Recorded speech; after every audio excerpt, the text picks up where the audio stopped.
नमस्कार, राजनीति पॉडकास्ट के एक और एपिसोड में आपका बहुत बहुत स्वागत है। मैं हूं आकाश, मेरे साथ हैं मृत्युंजय। मृत्युंजय, कैसे हैं आप? मैं ठीक हूं। आपको नमस्कार और हमारे सभी दर्शकों को भी मेरा नमस्कार। उम्मीद करता हूं कि सब लोग हमारे प्रोग्राम को अच्छे से देख रहे होंगे और अगर उनको कोई क्वेरीज हो तो जरूर हमसे पूछें और हमें जरूरी अपना अनमोल सुझाव जरूर दें। जी बिल्कुल। तो मृत्युंजय, हमारा जो आज का डिस्कशन है वो काफी इंटरेस्टिंग पहलू पर है। वन नेशन वन इलेक्शन, इस बात को लेकर जो है काफी समय से जो है काफी बातचीत चल रही थी और राजनीति के कई गलियारों में इसकी बातचीत 2014 से चल रही है, जब से नरेंद्र मोदी की सरकार आई है। क्योंकि अगर हम वन नेशन वन इलेक्शन और यूसीसी की जो बात कहें तो ये दो एक बहुत बड़े मुद्दे थे जिनको लेकर जो है बीजेपी काफी प्रबल थी।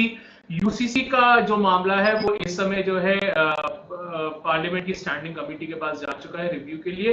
वहीं अब जो है वन नेशन वन इलेक्शन पर जो एक पैनल बनाया गया था पूर्व राष्ट्रपति रामनाथ कोविंद की निगरानी में, उसकी जो रिपोर्ट आई है उसको सरकार की यूनियन कैबिनेट ने जो है वो एक्सेप्ट कर लिया है। लेकिन अब उसके अंदर काफी जो है त्रुटियां भी हैं, कुछ पॉजिटिव है कुछ नेगेटिव है। लेकिन सबसे पहली बात तो मृत्युंजय मैं आपसे जानना चाहूंगा कि भारत जैसा एक इतना बड़ा देश, जहां पर अलग अलग राज्यों में अलग अलग सरकारें अलग अलग समय पर जो है चुनी जाती हैं, वैसे एक बड़े देश में क्या वन नेशन वन इलेक्शन करवा पाना आसान काम है? क्योंकि अगर हम उदाहरण यूएस से भी करें, क्योंकि यूएस भी कुछ सिमिलर पैटर्न पर ही जो है गवर्न करती है, तो वहां पर भी मैंने नहीं सुना कि वन नेशन वन इलेक्शन जैसी चीज होती है। तो ये कॉन्सेप्ट जो है, क्या भारत जैसी एक कंट्री में लागू करना और उसको अच्छी तरीके से चला पाना क्या किसी भी सरकार के लिए पॉसिबल हो पाएगा? पहले तो इस सरकार के लिए, फिर आगे आने वाली सरकारों के लिए।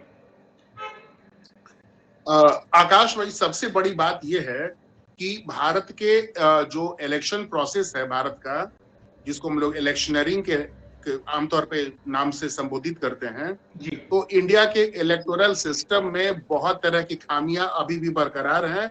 और हम देखते हैं कि ये जो पहला इलेक्शन हुआ था 52 का, तो उस 52 के इलेक्शन से ही कई खामियों का हमें सामना करना पड़ा है।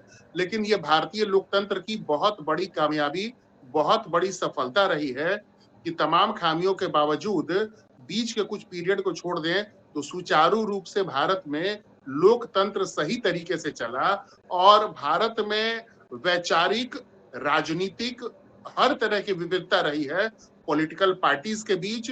और अलग अलग रीजनल क्षेत्रों में हम अगर देखें तो जनता के बीच भी वैचारिक मतभेद रहे हैं। बावजूद इसके सबने अब तक के इलेक्टोरल सिस्टम को एक्सेप्ट किया है और इसी वजह से है कि भारतीय लोकतंत्र आज लगभग 70 वर्षों का समय पार कर चुका है। इसके 70 वर्ष से भी ज्यादा समय चुनावी राजनीति के बीत चुके हैं भारत में। तो सबसे पहली बात यह है कि अगर वन नेशन वन इलेक्शन लागू करने की बात हो रही है तो इसके प्रोविजंस ऐसे होने चाहिए जो सबके लिए सर्वग्राही हो, हर किसी के लिए एक्सेप्टेबल हो। अगर किसी को इससे कोई गंभीर समस्या होनी है तो फिर हमें मानना है कि भले वर्तमान में सरकार बहुमत के दम पर या किसी दूसरे रूप में पार करा लेगी, इसे लागू किया जा सकेगा, लेकिन आगे चल करके इसके गंभीर परिणाम होंगे। और हो सकता है कि कई क्षेत्रीय दल जो भारत के विभिन्न राज्यों में हैं और वे प्रमुख भूमिका नहीं निभा पाते केंद्र की राजनीति में, वो हो सकता है कि भारत संघ से ज्यादा उनकी नाराजगी बढ़ जाए और ये संघ राज्य संबंधों में एक तरह का विरोध या मतभेद, गंभीर मतभेद पैदा कर दे, जिसका कि परिणाम भारतीय लोकतंत्र के लिए अच्छा नहीं होगा। जी, ऐसा मुझे प्रतीत होता है। जहां तक आपने कहा कि क्या वन नेशन वन इलेक्शन कराना संभव होगा, तो देखिए, वन नेशन वन इलेक्शन कराना एक प्रोसेस के तौर पे ये तो बहुत ही आसान होगा इसलिए आसान होगा कि भारत के सभी क्षेत्रों में अगर लोकसभा चुनाव हो रहे हैं जिन बूथों पर, उन्हीं बूथों पर बस आपको एक सेपरेट ईवीएम रख देना होगा, जी जो कि विधानसभा के लिए कैंडिडेट चुनना है। ना तो आपको सिक्योरिटी फोर्सेस अलग से डिप्लॉय करने हैं और ना ही आपको पोलिंग ऑफिसर्स आपको डिप्लॉय करने हैं। तो एक ही प्रोसेस के तहत दोनों ही चुनाव होंगे। इससे बहुत सारे खर्चे बच जाएंगे और ये ज्यादा आसान तरीका होगा। साथ ही साथ पूरे देश की एक तस्वीर उभर कर सामने आएगी और विकास योजनाओं पर जो इलेक्शन कमीशन के तरफ से प्रतिबंध लगा दिया जाता है, चुनाव के पहले आचार संहिता या जो कोड ऑफ कंडक्ट हम कहते हैं उसे लागू करके, जी तो उसकी भी नौबत नहीं आएगी, क्योंकि एक बार इलेक्शन होगा, एक बार आदर्श आचार संहिता लागू हो जाएगी, यानी इलेक्टोरल कोड ऑफ कंडक्ट लागू हो जाएगा। उसके बाद बचे हुए पीरियड में तमाम विकास की योजनाओं पर हर राज्य सरकार और केंद्र सरकार सुचारू रूप से काम कर सकेंगे, तो विकास योजनाओं पर भी प्रतिकूल प्रभाव नहीं पड़ेगा। लेकिन जी बावजूद इसके रामनाथ कोविंद की पूर्व राष्ट्रपति महोदय माननीय रामनाथ कोविंद जी का जो ये रिकमेंडेशन है, इसको लेकर के इसमें कुछ गंभीर ऐसी बातें हैं जिससे तस्वीर बहुत ज्यादा बदलने वाली मुझे नहीं दिखाई देती। जी तो इसमें मूलतया मुझे जी कुछ कहना चाहते हैं? जी जी तो मैं आपसे ये पूछ रहा था कि आपको इसमें ऐसी क्या खामियां नजर आ रही हैं मृत्युंजय, कि आपको लगता है कि जैसे कि आपने भी ये पॉइंट किया कि भाई अगर सरकार ये मेजोरिटी है इस समय सरकार के पास, तो वो किसी तरीके से इसको लोकसभा से पास करवा लेगी, राज्यसभा से भी पास करवा लेगी, और जो है कॉन्स्टिट्यूशन में जो अमेंडमेंट होना है वो अमेंडमेंट भी हो जाएगा। लेकिन आगे आने वाले समय में जिस तरीके से आप जो कह रहे हैं कि इसमें कुछ ऐसी बातें भी है जिससे जो क्षेत्रीय पार्टियां हैं, जो रीजनल पार्टीज हैं, वो शायद जो है इसको एक्सेप्ट ना करें। तो ऐसे क्या प्रोविजंस हैं जो कि थोड़े से जो है इस वन नेशन वन इलेक्शन के जो प्रोसेस को थोड़ा सा मुश्किल बना रहे हैं? देखिए, भारत में अगर कोई पार्टी चुनाव जीत कर आती है और फ्रेश इलेक्शन के बाद कोई भी पार्टी चुनाव जीत कर आती है, चाहे केंद्र में या प्रांतीय स्तर पर विधानसभा में, तो उसको इसी बात की अपेक्षा होती कि जनता ने उसे 5 साल का मैंडेट दिया है और उसने अपनी पूरी ताकत लगाकर या तो राज्य में विधानसभा चुनाव जीता है या फिर केंद्र में उसने लोकसभा का चुनाव जीता है। जी और उसके कार्यकर्ताओं को अपेक्षा है कि उसकी पार्टी की जो योजना है, मैनिफेस्टो है, उसके प्लान्स और स्कीम्स अगले 5 वर्षों तक लागू होने हैं। अब फर्ज कीजिए कि बीच में 3 साल के बाद कोई सरकार गिर गई, या तो केंद्र में या राज्य में, जी और गिरने के बाद फिर से या तो केंद्र में चुनाव होगा या राज्य में चुनाव होगा। बचे हुए 2 वर्ष के लिए नई सरकार चुनी जाएगी और जो पार्टियां चुनाव लड़ेंगी वो तो भरपूर उतना ही ताकत लगाकर लड़ेंगी। पॉलिटिकल पार्टीज का उतना ही ज्यादा रिसोर्स खर्च होगा, इलेक्शन कमीशन का भी उतना ही ज्यादा रिसोर्स खर्च होगा। और इतने रिसोर्सेस के खर्च होने के बाद अगर उस पार्टी को सिर्फ महज 2 वर्ष का ही समय मिलता है, तो उसके लिए बहुत बड़ी निराशा का विषय होगा। जी अगर वैसी पार्टी विरोध करना चाहे भी, तो विरोध इसलिए नहीं कर सकती, जैसे वेस्ट बंगाल की हम बात करें, मान लीजिए फर्ज कीजिए ममता बनर्जी की सरकार गिर जाती है और गिरने के बाद कोई नई सरकार बनाने की सूरत नहीं बनती, तो वैसे में वेस्ट बंगाल में फ्रेश इलेक्शन कराए जाएंगे और वो फ्रेश इलेक्शन होगा सिर्फ 1 वर्ष का, क्योंकि अगले ही साल चुनाव है। अब बताइए कि कोई पॉलिटिकल पार्टी 1 साल के लिए पूरा दमखम लगाकर और इलेक्शन लड़ती है विधानसभा की और चुनाव जीत कर आती है, अगर पूर्ण बहुमत लेकर भी आती है, तो उसको फिर से 1 साल के बाद चुनाव में जाना पड़ेगा। ये तो बड़ी ही हास्यास्पद स्थिति बनती दिखाई दे रही है। दूसरी बात कि अगर कोई केंद्र में सरकार बनी और बनने के बाद वो सरकार गिर गई, तो अगली बार जनता जो है वह नई जो सरकार बनाएगी वोट दे करके, उसमें हमेशा यही देखने में आया है कि पूर्ण बहुमत की सरकार बनती है और जनता की अपेक्षा होती है कि पिछली पिछली जो सरकार, जो कमजोर शायद सरकार रही हो, जी गठबंधन की कोई सरकार रही हो जो 5 साल के पहले गिर गई, तो जनता भरपूर समर्थन देकर के और पूर्ण बहुमत की सरकार बनवा देती है और उस पूर्ण बहुमत की सरकार को अगर 1.5 साल ही काम करने का अवसर मिले तो this will be a very frustrating exercise for the masses, for voters. जी तो ये बहुत ही उनके लिए निराशाजनक स्थिति होगी और मेरा ये मानना है, मेरी ये मान्यता है कि ऐसी स्थिति से बचने का प्रोविजन कुछ और होना चाहिए था, जैसे कंपोजिट फ्लोर टेस्ट। अगर मान लीजिए पहले से कोई सरकार चल रही है और जी उसके 10-20 विधायकों के इधर से उधर हो जाने से अगर वो सरकार गिर जाती है तो भी गिरने की सूरत बनती है, उसका बहुमत नहीं भी रहता है तो भी उस सरकार को तब तक टॉपल नहीं किया जा सकता, उसको हटाया नहीं जाना चाहिए जब तक कि कोई उसका ऑल्टरनेटिव गवर्नमेंट नहीं बन जाए। यानी अभी तक जो विश्वास प्रस्ताव यानी नो कॉन्फिडेंस मोशन आता था, उस नो कॉन्फिडेंस मोशन की जगह पर होना ये चाहिए था कि प्रोविजन करते एक कंपोजिट फ्लोर टेस्ट का, जिसमें कि सत्ता पक्ष और उसके विरोध के नेता दोनों ही सदन के सदस्यों से उनका पक्ष रखने को कहते, अपने अपने पक्ष में मतदान करने को कहते और जिसे बहुमत मिल जाता उसकी सरकार बन जाती। अगर बहुमत नहीं बन पाता है किसी का भी तो जो पूर्ववर्ती सरकार है उसी को आगे काम करने दिया जाना चाहिए था। आप नई सरकार बना सकते हैं उसी विधानसभा के स्ट्रेंथ के साथ, उसी विधानसभा में नई सरकार अगर आप बना सकते हैं, न अपने लिए बहुमत जुटा सकते हैं तो अभी पुरानी सरकार हटाई जानी चाहिए। तो होना ये चाहिए था, वरना फिर से तो मुझे लगता है कि बार बार इलेक्शन तक कराना ही आपको पड़ेगा।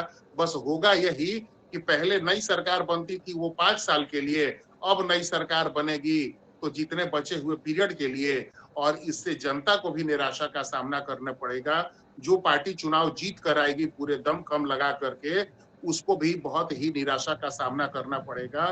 तो ये स्थिति अच्छी नहीं होगी, ये मेरी मान्यता है। लेकिन हाँ। मृत्युंजय जी, मृत्युंजय तो आपने जो बात कही वो बात तो बिल्कुल सही है कि भाई डबल डबल इलेक्शन तो तब भी हो रहे हैं।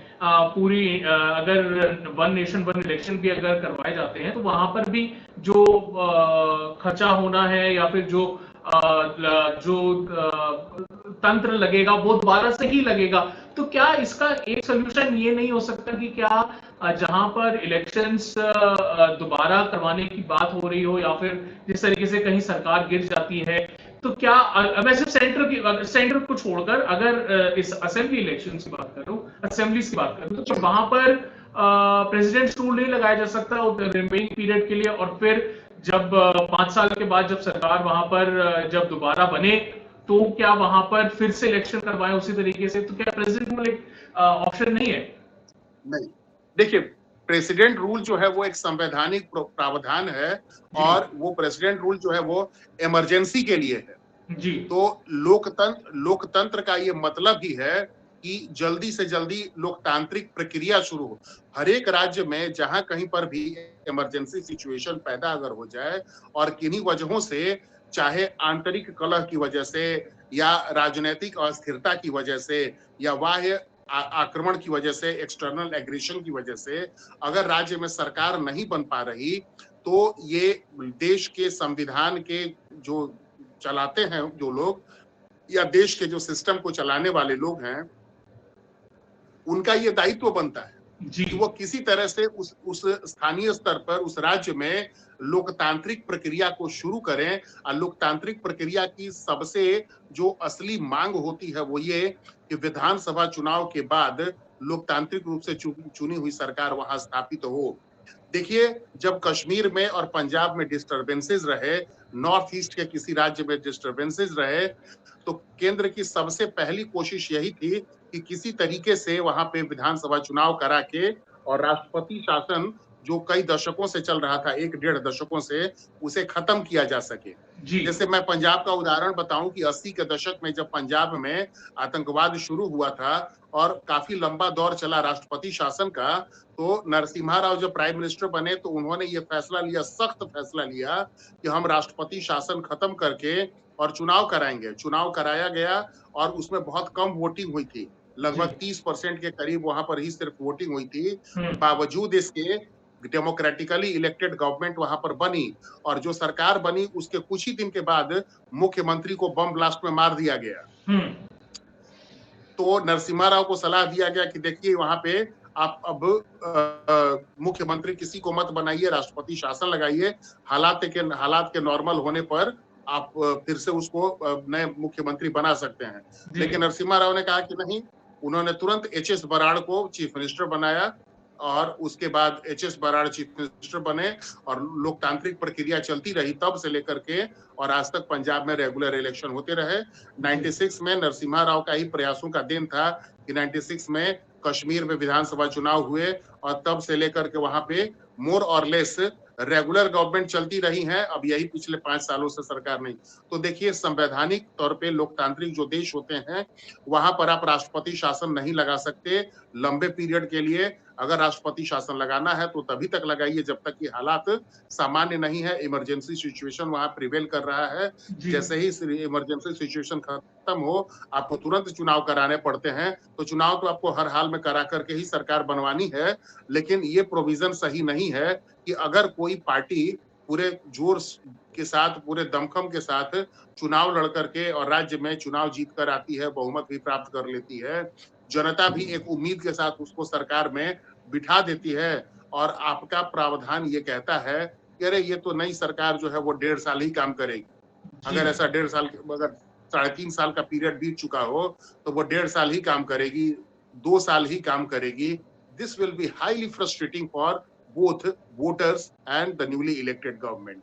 जी तो ऐसे बिल्कुल सिचुएशन से बचने की ये बहुत ही साउंड ही करता है अनडेमोक्रेटिक। और अगर इसे थोड़ा व्यापक स्तर पे देख ले, केंद्र के स्तर पे, तो जी आज केंद्र का चुनाव कराने में आपको लगभग 3,500 करोड़ का पैसा लगता है। जी ठीक है, 3,500 करोड़ के आसपास पैसे खर्च होते हैं। अब आप लोकसभा चुनाव कराते हैं, अगर केंद्र की सरकार बीच में गिर गई और बचा हुआ पीरियड है 1.5 साल या 2 साल और उसमें नई सरकार बनती है, उसे बहुमत भी मिल जाता है, पुरानी सरकार के खिलाफ, उसके तौर तरीकों के खिलाफ सरकार एक नई स्थायी सरकार के लिए जनता वोट करती है। आप कहते हैं वो 1.5 साल चलेगी, 2 साल, तो जनता के लिए तो निराशाजनक बात होगी ही, दुनिया के लिए बड़ी ही हास्यास्पद स्थिति होगी। जी तो मेरी यह मान्यता है कि ये कुछ अच्छा साउंड नहीं कर रहा है और ये सच में बहुत ही ज्यादा गड़बड़ स्थिति है। अगर इसी स्तर पे इनको बदलाव लाना है तो मेरी ये मान्यता है कि या तो कंपोजिट टेस्ट करें कि कोई भी सरकार जो अभी वर्तमान में सत्ता में है वो तभी गिरेगी जब उसका कोई ऑल्टरनेटिव विपक्ष पेश कर सके।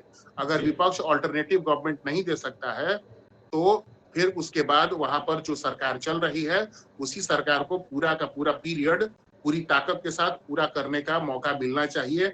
या तो एक ये प्रोविजन हो और नहीं तो अमेरिका की तरह का प्रोविजन करें कि राज्यों में गवर्नर का चुनाव हो और केंद्र में राष्ट्रपतीय प्रणाली कर दें। और जहां तक विधानसभा का और लोकसभा राज्यसभा का चुनाव हो तो इनका काम सिर्फ कानून बनाने तक सीमित होना चाहिए। जैसे उन देशों में भी वहां पर जो अमेरिकी कांग्रेस है उसके 2 हाउसेज हैं, सेनेट और हाउस ऑफ रिप्रेजेंटेटिव, जी और उसी तरह का प्रोविजन वहां स्टेट्स में भी है। तो ये जो इलेक्शंस होते हैं वहां पर राज्यों में गवर्नर चुने जाते हैं और केंद्र में राष्ट्रपति चुने जाते हैं, 4 साल के लिए चुने जाते हैं। और वैसे में ना तो हॉर्स ट्रेडिंग कोई कर सकता है, जो लेजिस्लेचर है यानी वहां का पार्लियामेंट या विधानसभा, तो वो सिर्फ कानून बनाएंगे, उनका सरकार के चुनाव में कोई भूमिका नहीं होगी, बल्कि चुनाव जो है वो जनता के हाथों किया जाएगा। और जिसे 50% वोट्स मिल गए उसको अगले 4 साल का टाइम दीजिए और वो चले, क्योंकि सरकारों के गिरने से देश का बहुत नुकसान हुआ है और बहुत ही ज्यादा करप्शन को बढ़ावा मिला है। तो जी मेरी ये मान्यता है कि सरकार को दबाव में रख करके और 5 विधायक, 10 विधायक और 5 सांसद, 10 सांसदों वाली पार्टियां सरकार को बहुत ही ज्यादा भय दिखा करके और बहुत तरह के काम होते हैं। जैसे आप देख सकते हैं कि किस तरीके से झारखंड मुक्ति मोर्चा के सांसदों ने जी घूस लेकर के और 90 के दशक में एक सरकार को उन्होंने बचाया था। जी तो ये काम बहुत होता रहा है राज्य में भी। जोड़ तोड़ की राजनीति ये देश के लोकतंत्र के लिए कभी स्वस्थकर नहीं रही है। ये शुक्र है कि देश की जनता ने पिछले कुछ दशकों से स्थायी सरकारों का दौर दिखाया है देश को। ये परिस्थिति बदली है 98 के बाद। वरना कैसा वो दौर रहा होगा कि एक आर वेंकट रमन ऐसे राष्ट्रपति थे जिन्होंने 4 प्रधानमंत्रियों को देखा। आर वेंकट रमन ने 4 या 5 प्रधानमंत्रियों को देखा। उनके अंतर्गत जो प्रधानमंत्री पहले थे वो राजीव गांधी थे, उसके बाद विश्वनाथ प्रताप सिंह हुए, उसके बाद चंद्रशेखर हुए और उसके बाद नरसिम्हा राव। अब जी समझिए कि देश की क्या हालत रही होगी कि हर 10-11 महीने के बाद सरकारें गिर जाया करती थी और नई सरकार बनती थी। तो उससे तो ज्यादा बेहतर है कि आप पुरानी सरकार को तब तक गिरा माने टॉपल्ड मत माने या मत माने कि वो सरकार गिर गई है, तब तक उसको ऐसा नहीं मानना चाहिए जब तक कि विपक्ष ऑल्टरनेटिव गवर्नमेंट देने की स्थिति में नहीं हो, उसके पास ऑल्टरनेटिव गवर्नमेंट के जी। लायक बहुमत नहीं हो, लेकिन क्योंकि मृत्युंजय देश क्या में आपको जी मृत्युंजय, लेकिन क्या आपको ये मुझे ऐसा लग रहा है कि जैसे जहां आपने ये बात कही कि शायद क्योंकि पिछले कुछ दशकों से, अगर मैं यूपीए 1 की बात करूं, यूपीए 2 की बात करूं, फिर मोदी 1 की बात करूं, मोदी 2.0 की बात करूं, मोदी 3.0 की बात करूं, तो शायद सरकार ने ये देखा है कि अब जो जनता है वो एक तरीके से बहुमत देकर जो है सरकारों को लेकर आ रही है।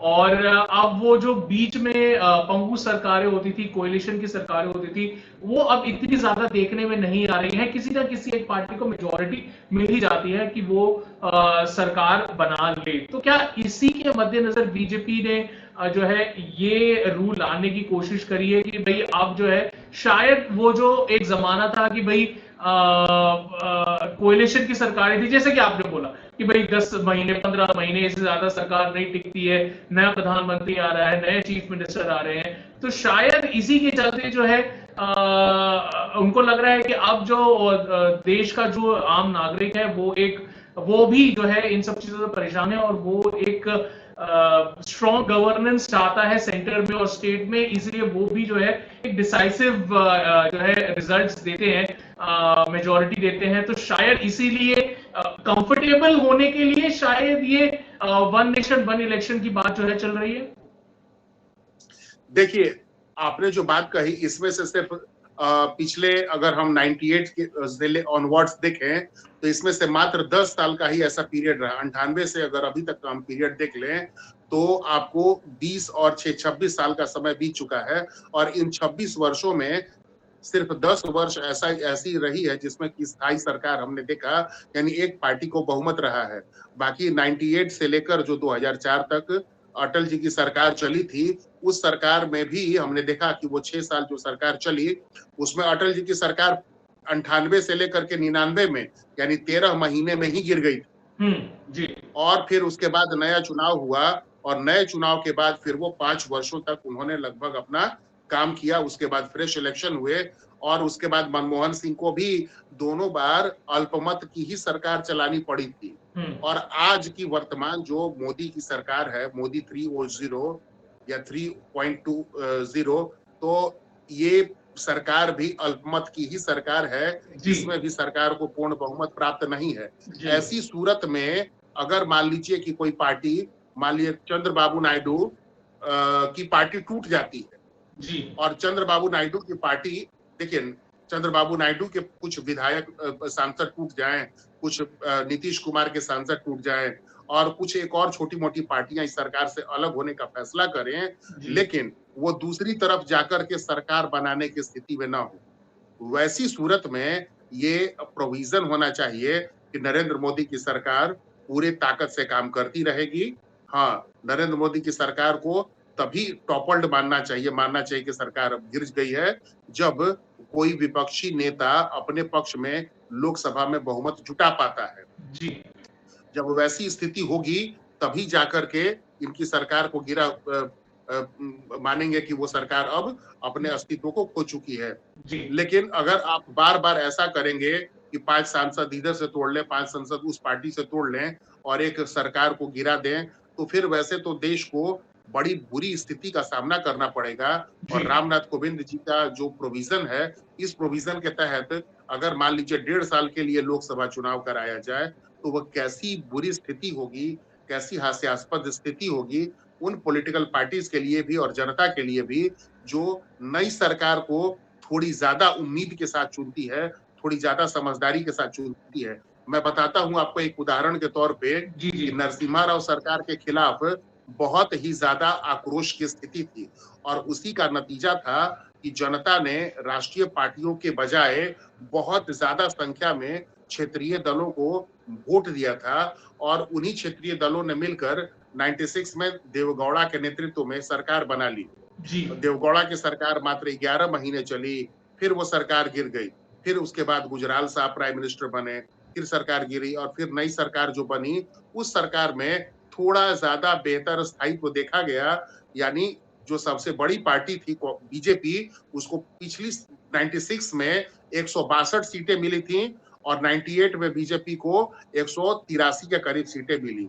यानी जनता ने थोड़ी ज्यादा सीटें दी। जी अगर मान लीजिए कि पूर्ण बहुमत दे दे और फिर भी 2 साल 2.5 साल के लिए अगर वो सरकार चलाने का मौका रहे, तो वो बेचारा प्राइम मिनिस्टर अपनी कौन सी योजनाओं को लागू कर पाएगा। जी और बिल्कुल 2-2.5 साल के बाद फिर से इलेक्शन होगा और फिर से मॉडल कोड ऑफ कंडक्ट फिर से लागू कर दिया जाएगा। तो जी फिर वही स्थिति होगी कि जिस मॉडल कोड ऑफ कंडक्ट के भय से आप कहते हैं कि विकास योजनाओं या उनकी परियोजनाओं पर जो काम है वो बाधित होता है, तो वही स्थिति तो फिर से होगी केंद्र के स्तर पर। जी क्या अभी ठीक है, मैं मानता हूं कि किसी तरीके से मजबूत नेतृत्व के अंतर्गत केंद्र की सरकारें अच्छा काम कर ले रही हैं, अपना जी कार्यकाल पूरा कर ले रही हैं। जी लेकिन अगर मान लीजिए कि कोई कमजोर नेतृत्व की सरकार बनती है, तो उनकी सरकार 1 साल 1.5 साल के बाद गिरेगी, फिर नई सरकार 1-1.5 साल के बाद गिरेगी।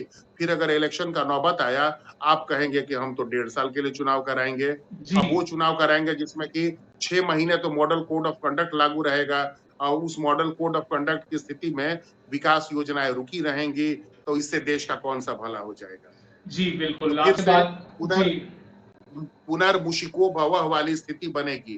तो ये सबसे कॉन्टेंशियस पॉइंट है इसका, जी जिसको लेकर सरकार को काफी गंभीरता से विचार करना होगा। और बिल्कुल मेरा देखिए निजी तौर पर जो एक बौद्धिक मत है जी या एक नागरिक के तौर पे मेरी समझ कहती है कि आज देश के विधानसभा में और संसद में जो सदस्य बैठे हुए हैं, जी उन्हें कोई बहुत अच्छे नजरिए से नहीं देखा जाता। हम्म, इसकी वजह ये है कि आज मैं आपको एक बड़ा इंटरेस्टिंग आपको प्रसंग बताता हूँ जी कि जी जी हमारे बिहार में बहुत सारे लोगों को विधायक कहा जाता है।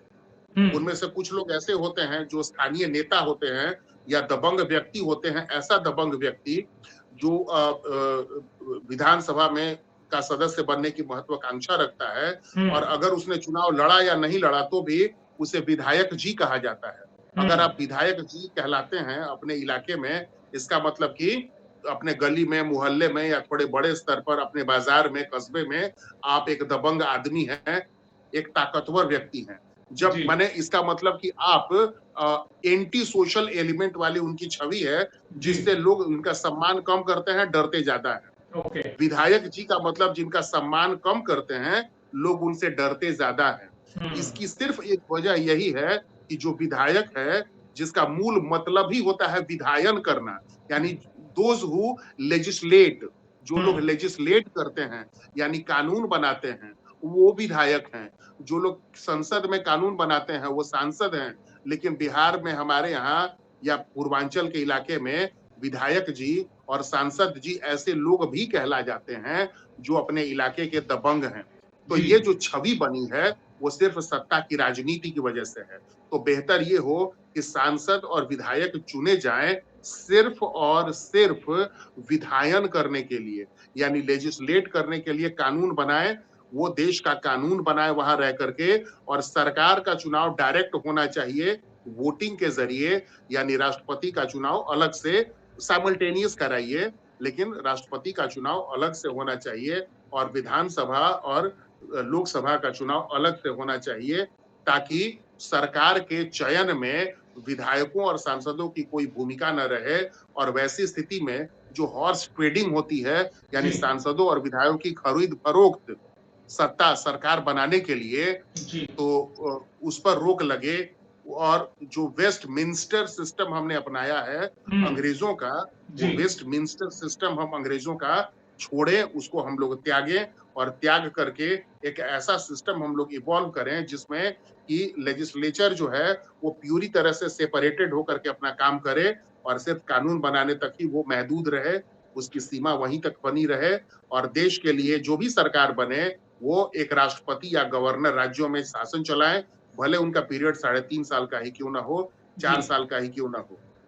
जी बिल्कुल मृत्युंजय, तो देखा जाए तो कुछ खामियां जरूर हैं वन नेशन वन इलेक्शन में, और शायद उसको जो है अमेंड करने की जरूरत है, उसमें कुछ बदलाव करने की जरूरत है, तभी जो है एक सशक्त डेमोक्रेसी जो है वो देश में प्रिवेल करेगी। लेकिन आज के लिए हमारे पॉडकास्ट में सिर्फ इतना ही समय था। मेरे साथ जुड़ने के लिए बहुत बहुत धन्यवाद मृत्युंजय आपका। जी आपका भी बहुत बहुत धन्यवाद आकाश।